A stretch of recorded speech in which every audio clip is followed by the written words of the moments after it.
Okay, so today is April 8th, and this is the Board of Education regular meeting. We are not coming to you from the Berlin room. We are joining you virtually this evening. With that being said, Mrs. Hatfield, would you please call the roll? Yes, Mr. King, Present. Mr. O'Brien, Present. Mrs. Patrick, Present. Mrs. Wagner-Fiesel, Present. and Dr. Weiss.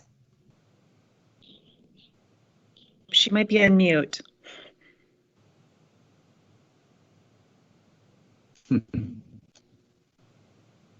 Do we have a view of Dr. Wise? She said present on our, Oh, I see her on the Our- chat. Got it. so I think she might be on mute. Okay. Well, Thank you. if everyone would, thank you, Mrs. Hatfield, if everyone would join me for the Pledge of Allegiance. I pledge allegiance to the flag Flag of the United States of America and and to to the the republic for which it stands, one nation, under indivisible, indivisible, with liberty and justice for all. for all. I don't think we're going to earn a scouting badge on that. No. I will now take a motion to approve tonight's agenda. May I have a So first? moved. Sorry. Dave King, thank you. A second? I'll second. Thank you, Mr. O'Brien. You're welcome. Mrs. Hatfield, please call the roll. Mr. King, Yes. Mr. O'Brien, Yes. Mrs. Wagner-Fiesel, Yes. Dr. Weiss. We'll see if she chats, and Mrs. Patrick. Yes. Thank you. And now we'll move on to the board president's report. I would like to start my report expressing how nice it is to see all of the board and members of our district leadership team, despite the virtual format. I have missed you all, and I miss our normal, so I wish we were in our traditional format. It's especially great to see Mr. King, who has spent the last 3 weeks getting back into the United States from his cruise on the Princess Coral. So, Dave, welcome back, and we are so relieved you made it safe and healthy. Thank you very much. Welcome. With the pandemic upon us, it's made a few things overwhelmingly clear. First of all, humans are social creatures, and interactivity, creativity, and teamwork are synonymous with community, not isolation. However, what is also overwhelmingly clear is that we operate optimally in a structured environment, and the new norm is just that, it's new. I have realized that teachers need students just as much as students need teachers. Neither are complete without each other. And our staff, our administration's response to a complete change in delivering curriculum is to be applauded. I have personally had the opportunity to witness distance learning for both a high school student that receives additional support as well as a college mainstream student. I have been far more impressed with Olentangy Local Schools' ability to quickly adapt and deliver curriculum. Frankly, it should be easier at the university level because students must use technology for learning, and they have a much more experience doing so. Olentangy is dealing with pre-K through 12 learners, and they have been collaborative and fluid in getting their distant learning platform up and running, and they did so in about 48 hours. It was impressive to say the least. Is it perfect? No, not yet, but I am personally grateful to have a high school students. I do feel for those parents with elementary students. It's they're having to do more than I am, and all while trying to navigate working from home. So change is everywhere. But the reason I think that Olentangy has done such a great job is our district leadership, our technology, our curriculum and communications department, along with our passionate and dedicated teachers working together collaboratively. So to all of you, I thank you. None of this is easy. None of it is optimal, but it does show that we have the ability to adapt, and that's growth. I also wanted to mention that we will be adding a second meeting in May. We normally only have one due to graduations, but with that being unclear on if we will be able to go with our normal date, we are going to go ahead and schedule a second meeting. I believe it's May 26th. And with the postponement of our election, we need to have both 5-year forecasts after that date. So Mrs. Hatfield will speak to that later. And speaking of the election, I'll end with reminding everybody that has not yet voted to please request their absentee ballot, and you can do so by going to the Delaware Board of Elections website, www.elections.delaware.gov. That will conclude my president's report. Mr. Rafe, would you please share your superintendent's report with us? Absolutely. Thank you. So one more, Dustin, please. So just a couple of quick updates on our coronavirus response. Unfortunately, we had to go ahead and cancel our 8th grade Washington, D.C. trip for 3 of our 5 middle schools that had not yet conducted their trip. And Mr. O'Brien knows all too well, because he has an 8th grader this year. I'm sure there was a little bit of upset in your house, and we're equally disappointed. But there's just no way we believe Washington is going to be open for business by mid-May, when our kids would be going there at the end of the school year. So we negotiated an agreement with the Prodigy Travel, who provided those 3 trips for us. The parents will receive 85% of the money they paid back. It just was a lot of gray area in terms of the contracts on some of these things. So we just think it was a fair settlement with Prodigy Travel. They've been a great partner. They were the ones that stepped up last year and saved the Orange DC trip. So we just want to continue our partnership with Prodigy Travel. So I have there listed that graduation is still scheduled as of today for May 17th, Sunday, May 17th. That's when we plan to honor the class of 2020. Obviously, with the pandemic, we're making contingency plans. We have reserved the Schottenstein Center for Sunday, July 9th, if we're not able to go on Sunday, May 17th. So that is our contingency graduation day. There was a lot of people that were worried that we would just cancel graduation, and that certainly was never under consideration. We've been talking a lot about a lot of different scenarios, and so I'm really happy that we at least have that day on the books. We have, as you know, the board passed a resolution to do supplies, and so we donated. This is Scott from the Delaware County. He's in charge of logistics for the Emergency Management Agency of Delaware County. We donated 496 masks, 4 face shields, 187 boxes of gloves, and 2 gowns with face shields, and they were very highly appreciative of that donation. So I thank the board for quickly passing that resolution at the last meeting. Next one, please, Dustin.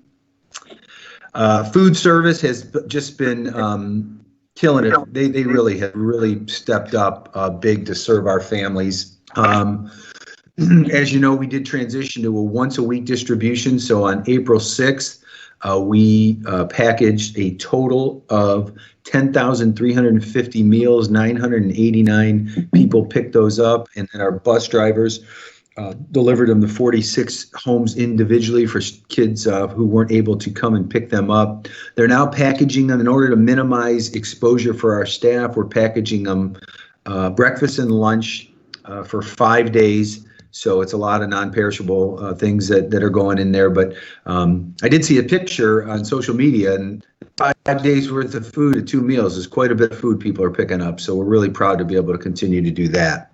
Next one, please, Dustin. So obviously, as Mrs. Patrick mentioned, we did Go back, please. You had a trigger finger tonight, Dustin. I don't know.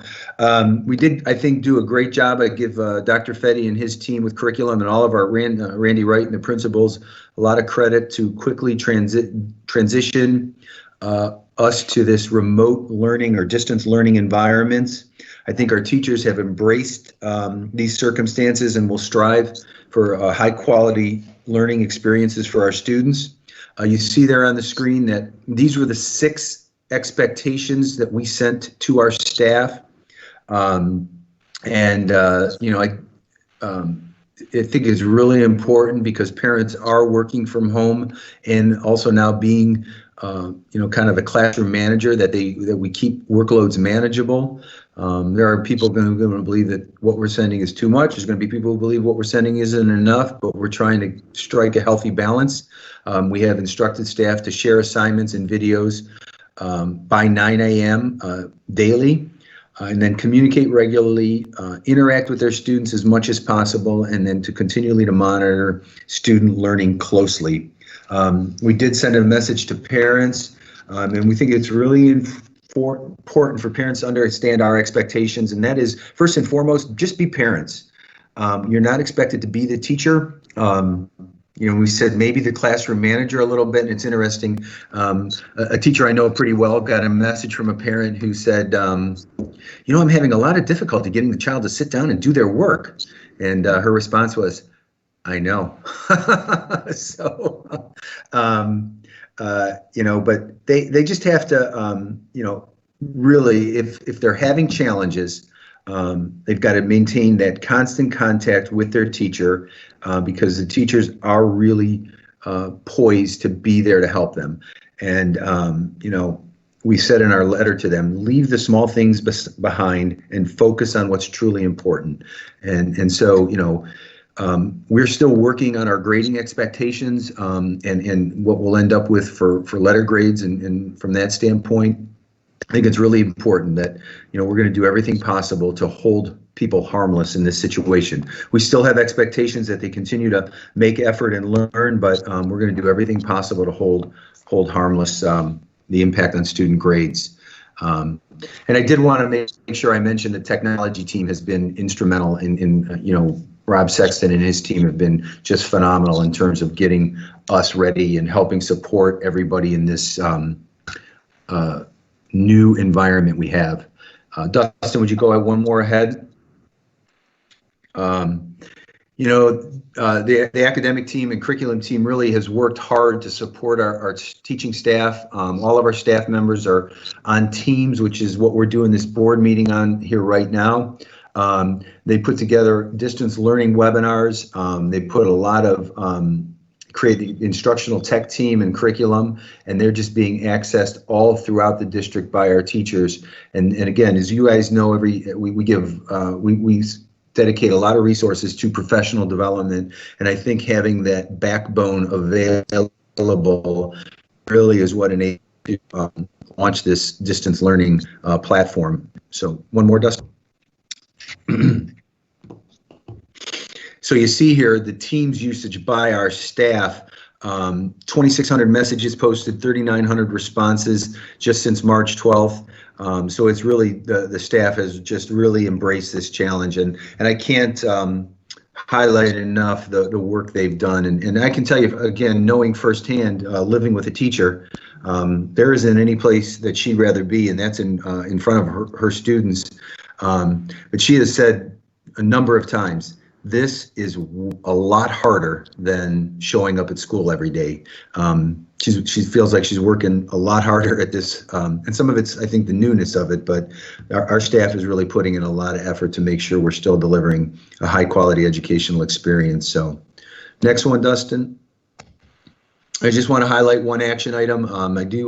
Sometimes accept with regret is more meaningful, and this certainly applies to the resignation of Kristen Wilson, our Assistant Communication Director. She's been with us just under 2 years, but she did a phenomenal job in that role, really brought the level up of our social media interaction and So she was a huge support to Mrs. Davis and the communications team. She has got a great opportunity to run a PR firm, a new endeavor, and so we wish her well and thank her for her time with us. So the last one more. Next slide, please. And then just some important dates. Friday is a conference exchange day that we've had on the calendar. Our April 23rd Board of Education is our next time we'll be together. And as Mrs. Patrick said, primary election mail-in votes are due by April 28th. So I also encourage everyone to please get out and vote. With that, I'll take any questions. None. I do have one more comment about the technology, Mark. Yes. You know, the last few years, we've really ramped things up and replaced some old technology, and none of this distant learning, it would not have gone like this if we hadn't done that. So I'm especially appreciative to all those efforts that we are able to reach out to our students, and we've got the technology in place to do distant learning. Agreed. Thank you. Any other questions?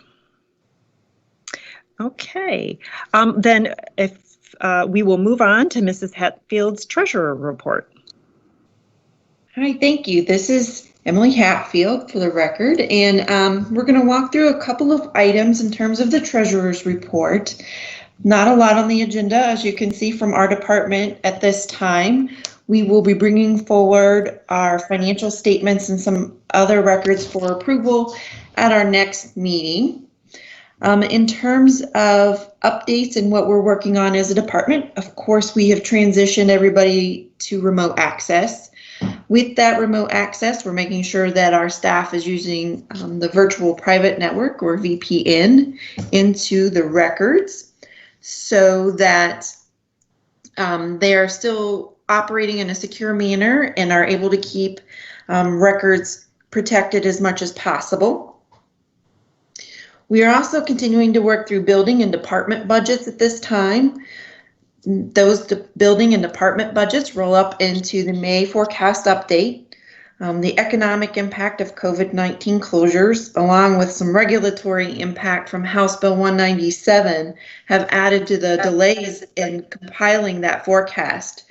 So as Mrs. Patrick mentioned earlier, we have added a second meeting in May to make sure that we can collect as much information as possible and understand the regulations that are coming up that could change and impact our forecast estimations. We continue to develop assumptions related to property tax collections, delinquencies, and impact on future state aid, as well as the 2020 valuation reappraisals.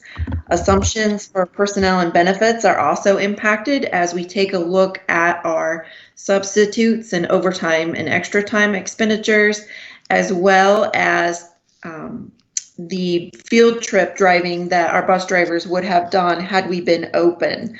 So we're taking a look at some of those categories and going through to make sure that we're capturing any changes that need to be made. And then lastly, we also wanted to point out and talk to the board and those out there listening with us that you will see a change in where our cash assets are going to land in our April financial statements. Those will be presented to the board for reading at our next meeting. But we just wanted to let people know that we're really paying attention to the market and the market volatility and how fast our assets are able to be liquidated and turned into operating cash. And so we've moved a little more money into banking institutions versus investment institutions so that we have quicker access to make sure that we can continue to pay bills timely and be responsive to payroll and such. So no big change in terms of losing any funds. We're just moving them so they're more liquid for us. And the cash counts that we have with our banking institutions are collateralized at 102%. So they're very well protected, FDIC insured. We might lose a little bit on potential interest monies earned, but with the market being so volatile, even our investment accounts are getting really low gains at this moment. So we feel it's better to be safe and have more liquidity available at this time. I do have more information about the election and the continuation of bringing forward the May forecast update, but I will hold that for our discussion about the primary election ramifications. May I take any questions at this time? I see that Julie Fiesel has a question. Go ahead, Julie. Yes, Emily, has anybody like OASBO or any of our professional groups let us know if we will be getting any funding from the federal, I think it's the CARES Act that was passed, because there was money put in that budget for local entities like cities and schools. But I haven't heard anymore if the state has applied or if anybody has said anything about that. No, that's a great question. To your point, it is going to be administered by the state. So it's federal dollars that are coming out of the COVID relief. They're issuing it at the state level and allowing the states to push those funds out into the organizations themselves. At this point, I don't have any specific information in terms of how much that could be for Olentangy and when that would be available for us. So we're still waiting on those regulations and that information to come out. I think the legislators are still working through what that's going to look like from the federal side and then how they actually allocate it and get it to those that need it. So to be more information to come. I'm sure we'll hear more in the coming month, and we'll get that out as soon as we hear more information about that. Thank you. Thank you. That's a great question. Okay, I don't see any more virtual hands up, so I thank you for your treasurer's report. Of course. Mrs. Hatfield, do we have any public participation that was emailed in this evening? No, we do not. Okay. All right, well then that will take us to our first discussion item. So we will call on Dr. Fetty for the second reading of board policy updates. Dr. Fetty? Good evening. I would like to present the policies for a second reading and approval tonight. Do we have any questions from board members? Dave, I know you were late back to the country. Did you get to review our policy updates? Yes, I had 3 questions, and Jack was able to answer them very well. Thank you. Okay, so everyone's clear. All right. Well, thank you, Dr. Fetty. We will move that down into our board action items. Okay, then let's move on to our discussion about the primary election, the change of date, and the ramifications of that change. So Mr. Rafe and Mrs. Hatfield, please join me in the board in a conversation about that. Okay. Thank you. This is Emily, and I'll go ahead and start. Mark, if you have information you'd like to interject, feel free to do so. So we know that the absentee ballots are now being accepted through April 28th, which means that the primary election date is still stated on the record as May 17th, but they're just accepting absentee ballots, as you had mentioned earlier. So we suggest for people to please get your absentee ballot and make sure that you participate in the election up until that date. I believe they have to be postmarked by April 27th, and you can drop them off at the Board of Elections on the 28th, I believe until 7 o'clock, but please check Delaware County's website to confirm that time cutoff.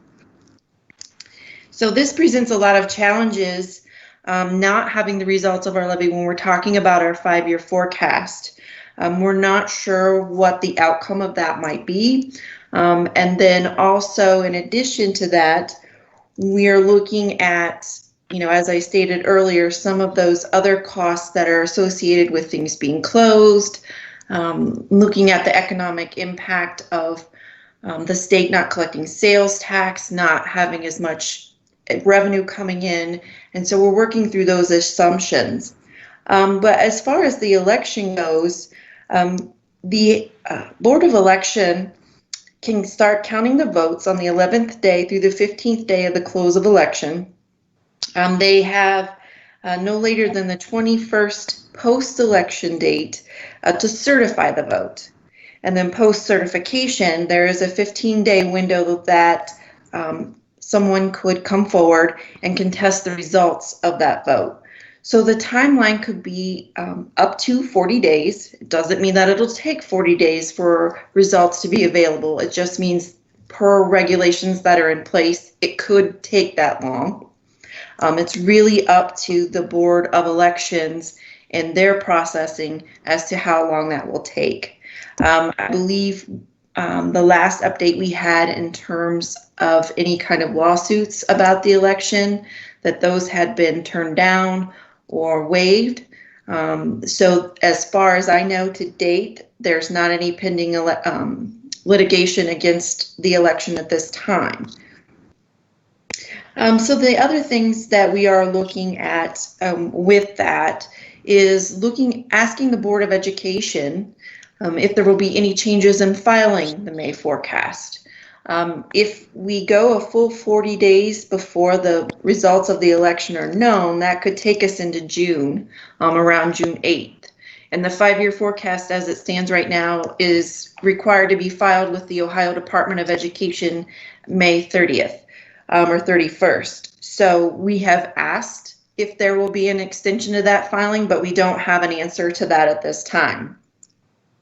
So what we are preparing to do is have a draft forecast ready next week. We will start to present to our Finance and Audit Committee April 20th.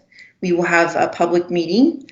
That is not posted on the website yet in terms of having links and availability, but we will get that up to date soon. So we will do that as a telecommunication conference or video conference as we are doing our board meeting tonight, or some version of that. And then the first reading of the forecast will occur at our May 14th board meeting, with the second reading and request for approval at the May 26th board meeting. And that will allow us to comply with the ODE regulations that are currently in place. If we get more information that there is a delay, we'll discuss how we'll handle that and if we want to delay the filing of the forecast, but we're going to move forward with what we know today. So with that, I will take any questions or invite Mark to add more information if he has it. I do have a question, and it's, I do think the election results are pretty crucial to us filing an accurate 5-year forecast. What is the penalty if it's filed late? Does that affect your auditor's award of distinction? Does it, I don't know the answer to that, so. Yeah, you know, I think what they could do, what the Ohio Department of Education could do is delay our upcoming year's funding, our foundation funding or state funding that they issue. It could cause issues with that. You know, quite frankly, I've never missed that deadline. I make sure that's one that we don't miss. It's kind of like payroll in my book. It's just got to happen. So we've not missed a filing to know specifically what that is. I'm sure the Ohio Department of Education probably has a list on their website that would detail that more than just jeopardizing our state funding for the next fiscal year, but I have not looked at it. So just for public knowledge, if we file with the incorrect assumption, then that just means that our September or fall reading would have a large change. It could, yes, it would impact our fall forecast. What we could also do is the Ohio Department of Education does allow for a second submission for the spring update. Meaning if we find out, you know, late May, early June that we have a successful outcome, that revenue would be a material difference to our 5-year forecast. And so we can prepare a new forecast and resubmit to the Ohio Department of Education at that time. So we could issue a new forecast earlier than October so the community understands what that looks like. Oh, great. Thank you for sharing that. I see Mr. O'Brien has a question as well. Kevin? Thank you, President Patrick. Do we envision a scenario in which we wouldn't be able to meet the filing deadline for the forecast? No, I really have at this point. We've worked through our, I guess, base scenario is what I would call it, knowing that we've got our budgets wrapped up and information prepared and gathered and compiled.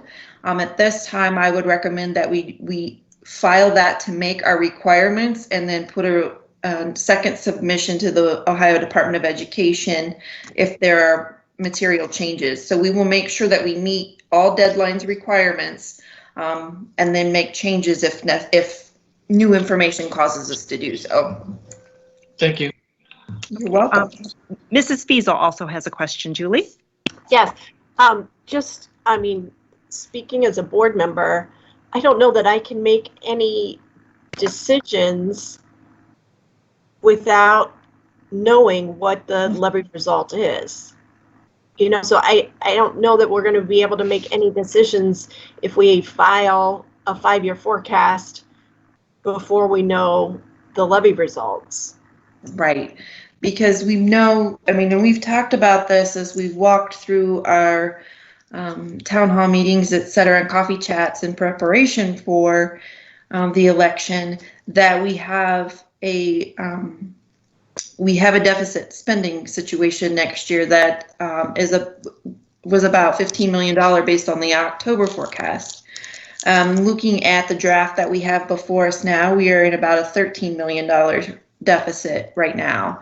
So what we would like to do, and we will work with this 5-year, or with the Finance and Audit Committee, with this, is, you know, we can bring forward multiple situations or scenarios. One that's a base scenario that gives us everything being equal, no new income, no new revenue, no new expenditures for buildings, and also no cuts. It's just kind of here we are, status quo. And then also look at this is what happens if we're successful, and this is what happens if we're not successful, and walk through all three of those to make sure that we're comfortable with the information and kind of get more feedback about what seems to be the most reasonable approach moving forward.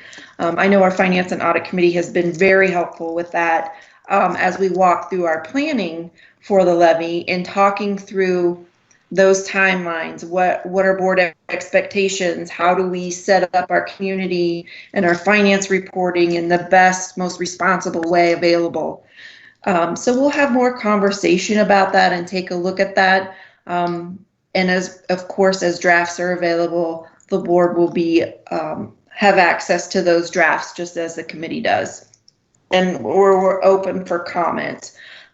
We will set up the meeting on the 20th to request comments or questions ahead of time, and then allow people to kind of join in. So I'm assuming it's going to be a very thoughtful meeting in making sure, to your point, Julie, that we're moving forward in the most responsible way that we can. I have a question for Julie. Julie, what other districts were on the ballot? I thought there were 2 others. Big Walnut was on. Mason down in Cincinnati. I mean, but then there's another one out by Buckeye Lake that's on. Heath is on. There's several outside of 270 that are on. But it's not just us. I mean, it's across the state. The Cleveland. There's 168 across the state. Mm-hmm. That's a lot. I would think that perhaps we should be getting the School Boards Association to lobby for some type of extension. Mm-hmm. On just a 2-week one would cover the timeline. Right. And I started with conversations that I had with OASBO, and as we were going through COVID-19 rules and how it would impact schools and education and graduation, you know, we've been on I'm sure Mr. Rafe has been on a multitude of those webinars and meetings as well, trying to understand what it all means and how do we implement those specifics. And I know that it's gone to Mr. Roush, who is a part of the director with the Ohio Department of Education. So I know that it's to the right people. And I will follow up again and make sure that to see if maybe they have a response and they just haven't issued, a statewide notification, or if how they intend to tackle that. I just don't know. I think right now that they are really looking at the funding pieces and trying to make sure that they can implement that federal funding pass through in an appropriate manner, and that might be taking up their time at this moment. So as soon as I know if we have an extension, I will forward that on and let you guys know as soon as possible. Thank you. You're welcome. Okay. Any other discussion? I don't see anyone else with their hand up.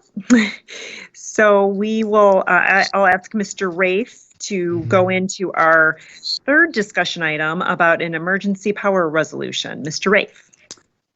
Yes, thank you very much. You have before you as a board action item a resolution granting the superintendent and the treasurer to act to basically the long and short of it is it gives us some emergency powers in this short term during the pandemic to make decisions that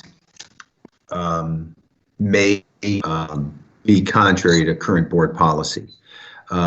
The alternative to this is that if there's a decision that needs to be made that's in the best interest of students, most importantly, let's just say a graduation requirement, or we have there's a multitude of scenarios that could come up that may spark us to want to change our policy to meet the current conditions. So instead of having to go through that exhaustive process to change our policy in the short term, this emergency powers resolution simply gives the superintendent and the treasurer the authority to act in what we believe is the best interest of the district. Short term, there is a sunset on it in the resolution. So we're not completely suspending board policy. And as you all know, if there is a decision, the decision where this comes up, I will certainly, as I'm sure would Mrs. Hatfield, make you aware of where this is happening. And so we're recommending that the board, and on the advice of legal counsel, and that we go ahead and pass this emergency powers resolution.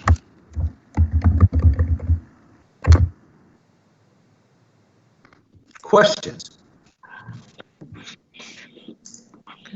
Okay, I don't see anyone with their virtual hand up. Oh, wait, Julie does have a comment. Yes. I just wanted people to know that this isn't something that just Olentangy is doing. I saw that the Gahanna School Board sent out a meeting notice. They're having an emergency meeting this week to pass the same type of resolution. This type of resolution is being suggested by the attorneys that school boards deal with. So it's not like we're advocating our powers over to the superintendent. It's something that needs to be done because we may not be able to get together to take an official vote. Mm-hmm. And it is mimicking what the state is doing with federal guidelines. We're doing the same thing. They've kind of suspended certain practices and policies. Because we're in. Now, one thing I have not brought forward for your consideration is a lot of districts have suspended public participation during these times, during the virtual board meeting times, and I just think we need to continue to have, obviously for our community, we should continue to have the opportunity for public participation if need be. But a lot of districts have suspended public participation. We've already made enough attacks on our Constitution. Let's keep it. let's not take them all. Okay, I don't see any more questions. So let's move on to the board action items. So I would take a motion to approve the board policy updates as well as the emergency power resolution. May I have a first? This is Dave, and I will so move to adopt both resolutions. Thank you, Mr. King. A second? Lakeisha, I second. Thank you. Any discussion?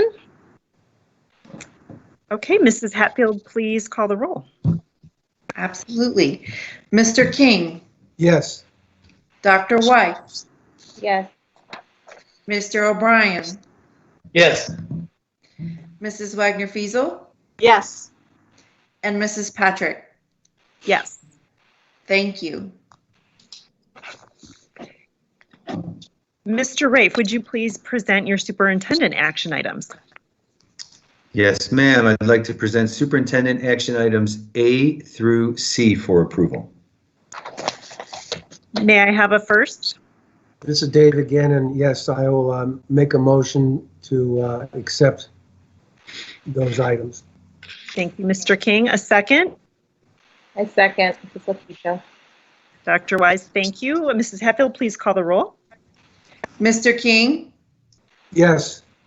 Dr. Weiss, Yes. Mr. O'Brien, Yes. Mrs. Wagner-Fiesel, Yes. and Mrs. Patrick. Yes. Thank you. Hey, Next Mrs. up, Patrick, before we adjourn, comment before we adjourn, please. yes, go ahead. Mrs. Patrick. Oh, I'm sorry. And, I just want to, I didn't mention in the superintendent's report, and I just want to make sure I get on the record. We really have had tremendous leadership from all three of our association presidents,